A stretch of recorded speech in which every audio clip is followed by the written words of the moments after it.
Fala, rapaziada, saudações vascaínas, vamos que vamos, né? Para mais um pós-jogo, River Plate 3, Vasco da Gama 0. E eu não vou vir aqui reclamar, gritar, chorar, falar que esse time do Vasco vai ser rebaixado. Eu não vou vir aqui para dar nenhum tipo de escândalo, mas é de fato o que eu coloquei na capa do vídeo. É um choque de realidade, pois hoje, diante de um grande time, é bom lembrar: o Vasco hoje enfrentou um dos maiores clubes do futebol argentino, um dos melhores elencos do futebol sul-americano e um clube que vem nesses últimos anos disputando e conquistando grandes coisas.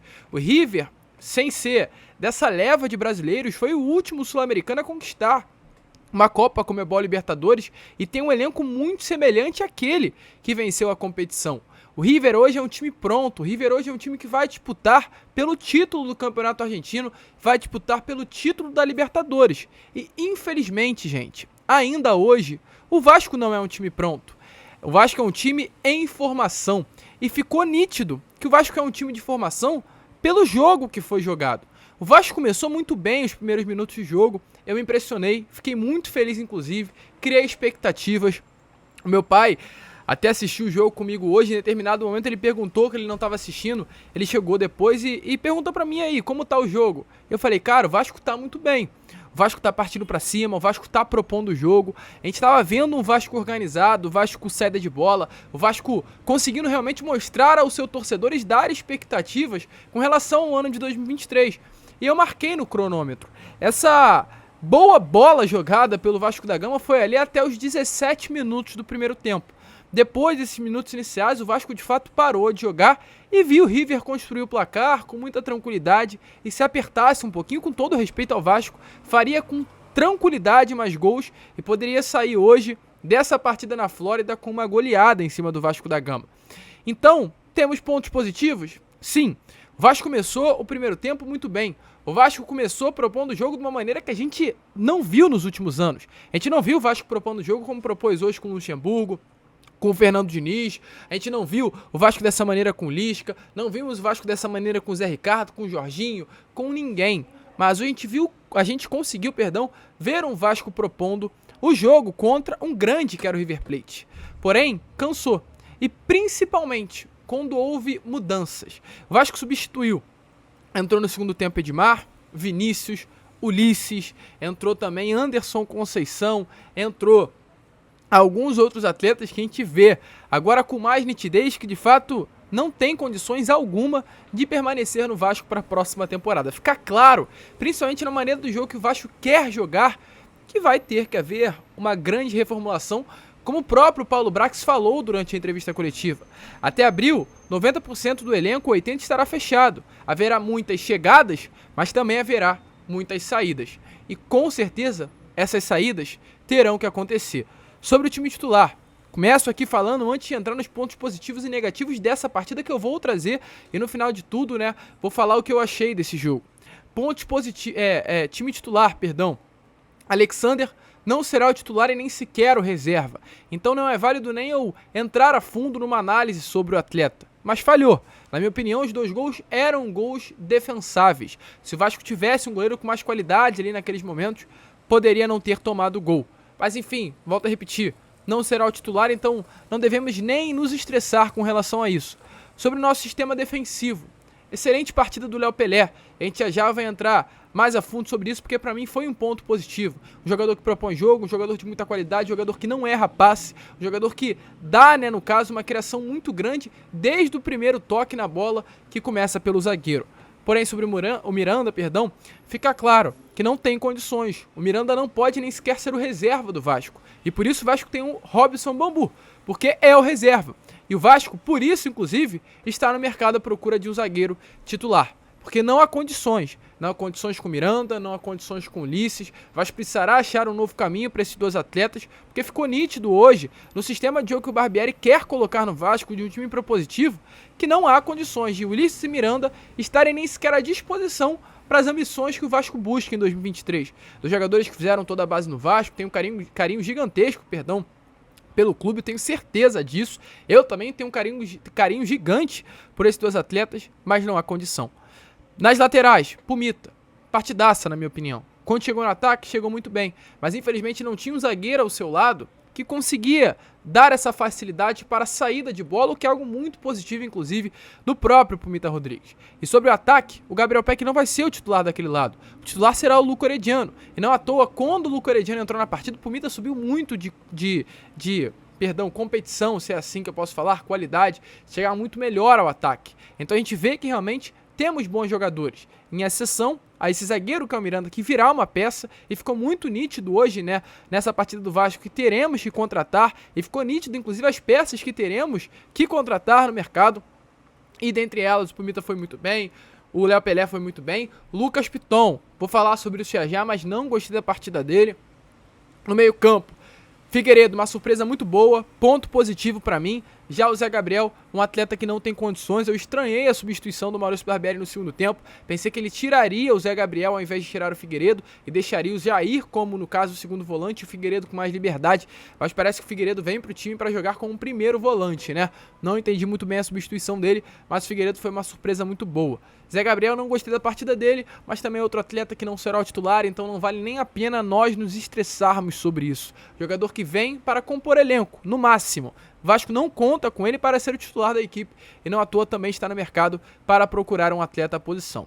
E aí a gente vai para esse quarteto ofensivo, que foi formado por Gabriel Peck, Pedro Raul, no caso na esquerda o Nenê no meio campo, e no lado esquerdo o Eric Marcos. O Eric Marcos muito apagado no jogo, não gostei da partida dele, mas foi seu primeiro jogo como titular profissional do Vasco da Gama, tinha muita coisa envolvida, nervosismo, um garoto jovem, a gente não tá aqui para depositar esperança nenhuma em um garoto de 18 anos, a gente mudou esse pensamento, o Vasco mudou esse pensamento, o Eric Marcos não será o titular, e é um caso que a gente vai falar já, inclusive. Pedro Raul foi muito bem, quando a bola chegou a gente hoje viu que tem um pivô de qualidade, perdeu muitos gols que não dá para se perder nesse restante de temporada, mas a gente acredita que, por ser o primeiro jogo, vamos dar esse crédito a ele, mas é o jogador que chama o jogo para si, participa da partida, é um atleta diferente e com toda certeza, tendo jogadores bons à sua volta, né, ao seu lado, tem tudo para se destacar ainda mais. Gabriel Peck não será titular, então é outro atleta que também nem cabe a gente ficar falando aqui.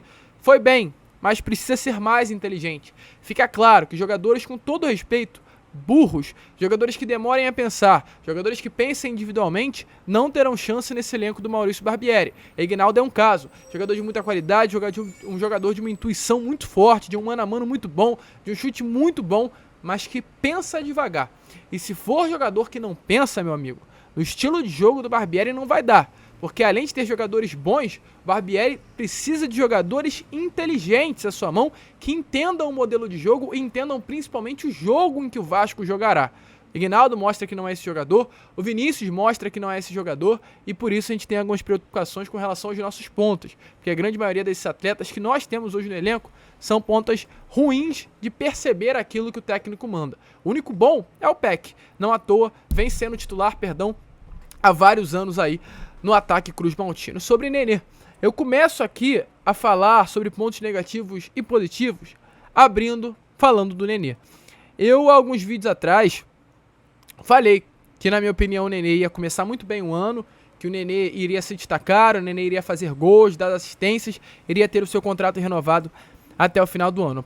Bom, ficou claro que não vai ser assim, não será assim. O Vasco, gente, volto a repetir a vocês, é um time que vai propor jogo, como a gente viu durante os primeiros 17 minutos de partida.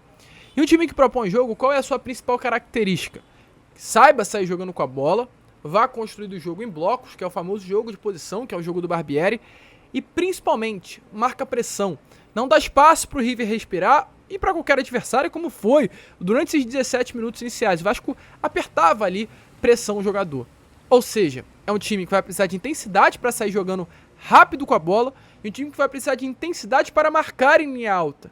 E, meus amigos, o Nenê tem qualidade, o Nenê é craque, o Nenê é diferente, mas com 41 anos, não há intensidade para o atleta. E sem intensidade, né, não vai ter como atuar no time do Maurício Barbieri. Então tudo aquilo que eu havia pensado, de ter bons jogadores à sua volta, de ele aparecer ainda mais com o time que o Maurício Barbieri montará, não terá condições. Então, meus amigos, eu abro ponto negativo, no caso falando de Nenê. Um time com intensidade e Nenê como titular é algo que não combina. Primeiro e segundo gol, erro defensáveis. Como eu falei, primeiro gol foi um erro do Lucas Piton. O atacante subiu sozinho para cabecear, não sei se era atacante, meio zagueiro, mas o atleta do River subiu completamente sozinho. E o segundo gol, um erro de marcação do Miranda, que errou muito também na partida.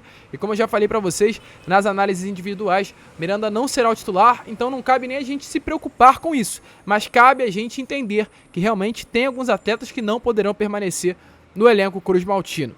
Além disso, Eric Marcos, ponto negativo, mas volto a repetir, não é atleta que a gente pode esperar muito, é uma promessa, é um craque nas categorias de base, mas tem que ir com calma. Não à toa o Vasco está no mercado à procura de jogadores na posição. E Lucas Piton, como eu falei, não comprometeu. Aliás, até comprometeu pouco, não chegou no ataque como era esperado.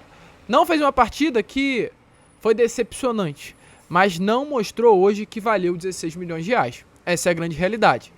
Por 16 milhões de reais, o Vasco poderia achar um outro atleta no mercado. Mas a gente espera que o Maurício Barbieri justifique durante esse ano de 2023 o porquê o Vasco pagou esses 16 milhões de reais pelo Lucas Piton. Pontos positivos eu tinha colocado 3, mas eu faço questão agora de colocar 4. Primeiro ponto positivo, o Figueiredo. Uma surpresa muito positiva no meio campo, gente. Que partida boa que o Figueiredo fez. Tendo o Zé Gabriel ao lado dele, dificultou muitas vezes essa saída de bola com qualidade que o Figueiredo tem, né? Um bom lateral direito, é um bom volante, é um bom atacante. Gostei da partida do Figueiredo. E acredito que com o Jair ao lado, tende a crescer ainda mais. E é por isso que eu não entendi o porquê ele saiu ao invés de Zé Gabriel. Acredito que contra o Inter Miami será diferente, mas gostei da partida do Figueiredo, me surpreendeu muito. Pumita Rodrigues também me surpreendeu muito bem. Aliás, não foi uma surpresa porque eu já esperava.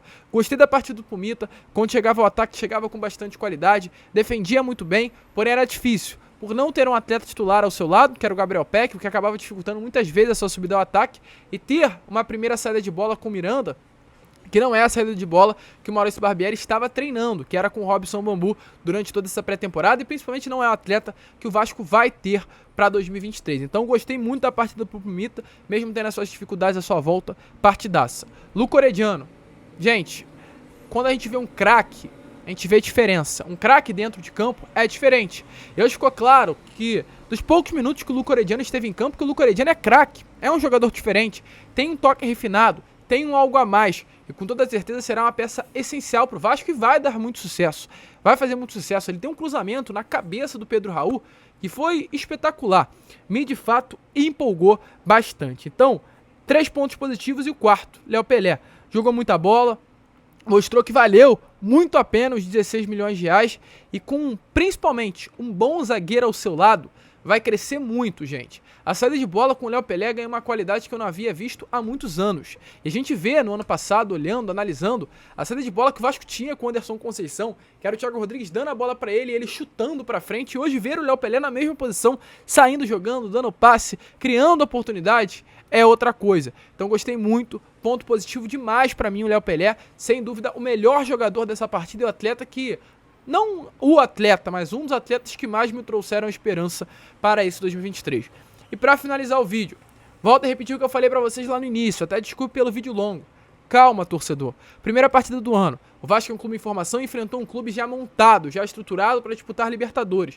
O Vasco vai disputar a Série A, tem ambições, tem objetivos, mas vai ainda por cima trazer mais contratações. Hoje ficou claro. Goleiro precisa? Nós temos. O Ivan que deve entrar contra o Inter Miami. Zagueiro? Precisa muito. Não há condição de Miranda ser titular, de Ulisses ser reserva e até mesmo do Robson Bambu ser o titular desse time. O Vasco vai ao mercado e contratará um zagueiro. Como o próprio Paulo Brax deixou bem claro que vai haver chegadas no elenco. Lateral direita fechada, Léo Pelé fechado, Lucas Piton fechado. Volante Jair muito fechado, pouco tempo que entrou muito bem. Figueiredo bem, mas precisa também de um volante ali na posição. E por isso o Vasco também está focado na contratação de um para esta temporada. Camisa 10, essencial, não tem condições. O Alex Teixeira renovou, pode jogar de 10, mas o Vasco precisa de um outro camisa 10 ali para suprir essa carência que se encontra hoje muito no elenco. Gosto muito do Nenê, é um ídolo pra mim que tem hoje 22 anos durante tudo que ele fez ali em 2015 e 2016, mas não há mais condições do Nenê ser o camisa 10 do Vasco.